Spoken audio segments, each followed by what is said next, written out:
Господин Арсис, која е според вас разликата помеѓу национализмот и патриотизмот? Морам да кажем дека мене ми се тие многу блиски термини, термини кои што почнуваат да стануваат секојдневна тема, особено кај нас во последно време, која се злоупотребува и едната и другата категорија. Би можел да кажам, за мене дефиниција на патриотизмот би било дека ја сакаш својата татковина, многу ја сакаш, со сите незини мани и доблести, и подготвен си да направиш се за неа без да бараш некаков надомест и награда за тоа. Но во исто време ги сакаш и другите. Подготвен си да ги прифатиш како своји сонародници, да соработуваш со нив, да ги сакаш. А национализмот е кога патриотизмот ќе се разболи и од љубов станува љубомора, почнуваш да ги мразиш сите наоколу, барајќи во нив непријатели и причина за сите твои фрустрации, неуспеси и внатрешни непријатели, кои веднаш ги нарекуваш предавници, кодоши. Така да, со други зборови би можел да кажам патриотизмот е љубов, а национализмот е нешто како љубомора, која што е уствари болна љубов. Национализмот би бил болен патриотизм. Патриотизам кој што се разболе. Кој е вашиот став и коментар во врска со сите прашања кои што се отворија во овој период пред референдумот кој што следува? Што сметате? Што е оно што треба да се случи? Да се излезе, да се гласа, да се бойкотира? Може би имате некој друг предлог? Јас имам јасен став со сите мани и добри страни на договорот во Преспа, дека референдумот треба да се подржи, дека е тоа пат кој што обезбедува подобра иднина на нашите деца, а не да расправаме за минатото и кој е виновен и кој не донесе до ова дереđe, туку да ги отвориме вратите на нашава држава кон прогрес. Да им овозможиме на нашите поколенија да бидат рамо до рамо со оние нивни колеги каде што сега бегаат, каде што одат. Значи да имаат можност да живеат, да формираат фамилија, да одгледуваат деца, да работат, да заработат, да имаат иднина, а не да бегаат надвор. Непотпишувањето или бојкотот е затворање на сите тие можности и како и многу пати досега во историјата ќе заличиме на некои земји и држави кои што го правеле тоа, кои што се затворале, плашејќи се од дека ќе бидат нападнати, дека ќе бидат излажени, дека ќе го загубиме името, дека ќе го загубиме јазикот, дека ќе го загубиме идентитетот, што апсолутно не е точно. Никој тоа не може да ни го одземе. Нема никакви шанси. Договорот со сите своји мани е прифатлив. Може и мене не ми се допаѓа што сега ќе бидеме Северна Република Македонија. Но никој не ти нуди ништо подобро. Тоа е единственото решение. Ние немаме алтернатива. Немајќи алтернатива, се најде сега некој да се охрабри и да влезе и да го потпише тој договор. Со сите опасности дека ќе биде наречен и предавник и дека ќе биде запишан во историјата како таков. Со сите ризици дека ќе може би да ја изгуби власта. Јас го поздравувам тој храбар чин и ќе го поддржам со 10 прсти. Што е всушност она против што се бојкотира? Јас мислам дека за тој бојкот не стои тоа за кое што се декларираат тие кои повикуваат на бојкот. Не, тоа ни борба за името, не е борба ни за идентитетот, не е борба ни за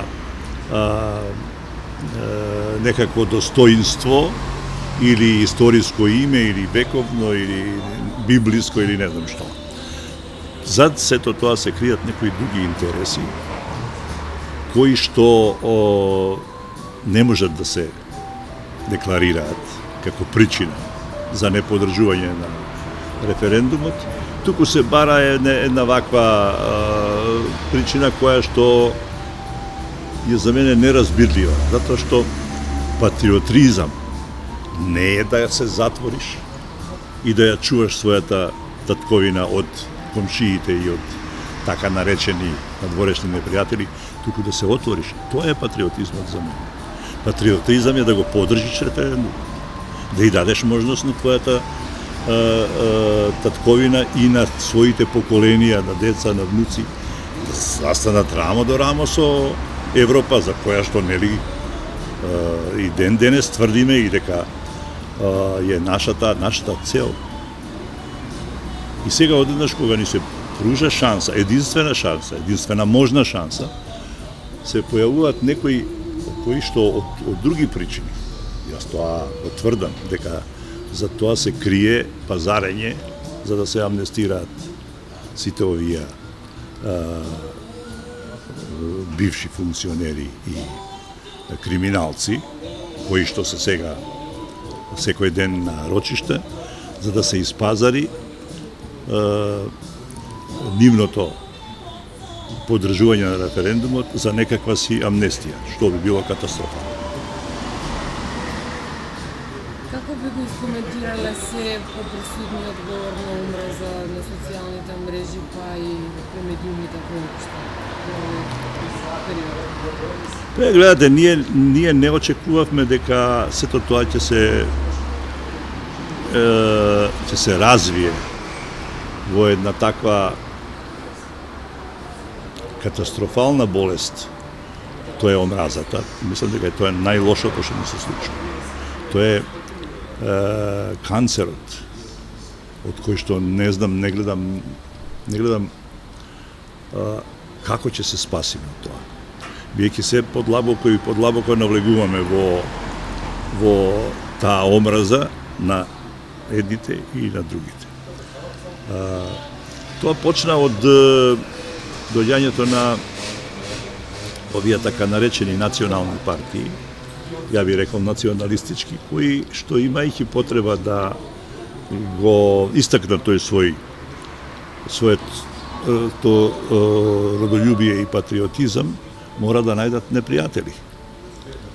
И тоа домашни непријатели, за да ги најдат тие домашни непријатели, почна да им лепат етикети на сите своји неистомисленици дека се предавници, дека ја мразат татковината, дека работат против нив, против патриотите, дека се они тие кои што многу ја сакаат татковинава и тие зафаќаат уште од пред 20 и кусур века, дека сме ние библиски народ, библиска земја, и тие се тие што ја сакаат татковината, тие се тие што ја чуваат татковината од предавниците.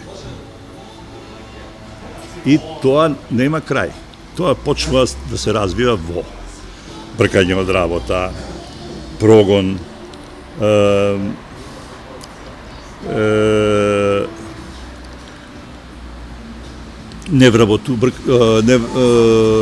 неовозможување да живееш нормално, те вадат по весници, на телевизија, ја шират таа омраза, а за да го шират тоа по медиуми, мора да имаат медиуми кои ги купуваат. И тоа е одговор на вториот дел од ова ваше прашање.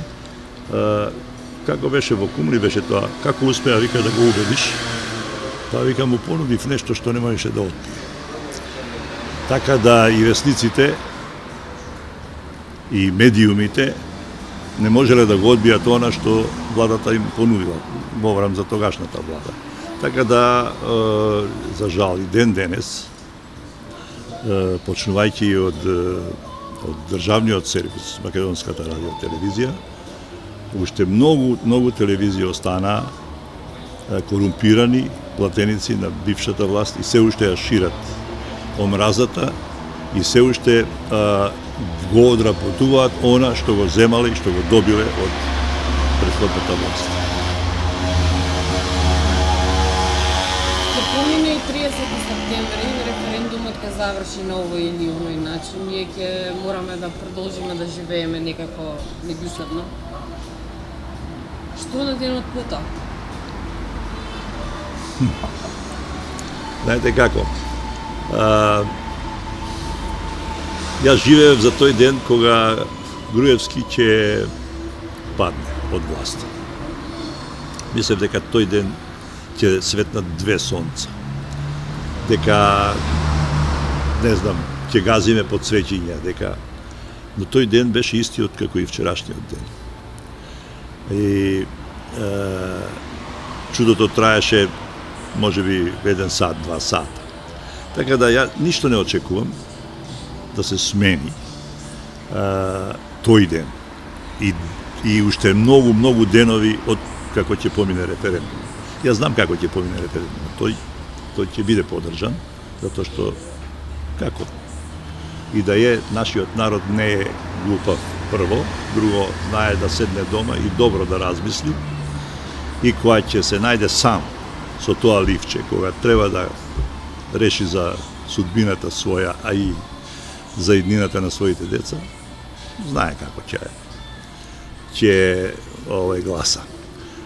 Дам да кажам дека од тој следниот ден ќе треба малце да земеме воздух и да се фатиме со работа. И тоа работа која што, знаете како, секогаш сме се прашувале како може од тој период после војната, 45-та па навака, да ги убедат луѓето да одат на доброволни работни акции. Да работат без пари, што се вери, за една чинија и за едно парче леп. А тие луѓе верувале во иднината. Верувале дека градат куќа за своите деца. Ја градат иднината, не само својата, него на своите поколенија. Така да јас очекувам, многу би сакал да биде така, не верувам дека е возможно до тој степен, но ние тогаш ќе знаеме што градиме и каде го вложуваме својот труд, својата верба и тоа ќе биде она што не чека. А тоа е многу работа. Многу работа. Очекувам да полека да се решат сите овие случаеви од СЈО, од јавното обвинителство, да се завршат и предметите и да биде поука за сите оние кои што се надеваат. Мислам и на сегашна владеачка гарнитура, дека доаѓањето на власти им овозможува и им дава право да крадат, да лажат и да се занимаваат да корумпираат, да вработуваат своји роднини и да сметаат дека е тоа нивно право. Не, тоа ќе заврши. Тоа може нема утредента да заврши. Ќе има уште некои кои што ќе бидат фатени, како што сега почнаа, веднаш да даваат и оставки и никој не ги штитеше овие што правеа грешки. Говорам за последниве неколку настани. За началникот на полиција и уште неколку директори и функционери, така да јас верувам во подобра иднина, но тоа нема да дојде утредента. Ќе мора да го заслужиме тоа и да го одработиме.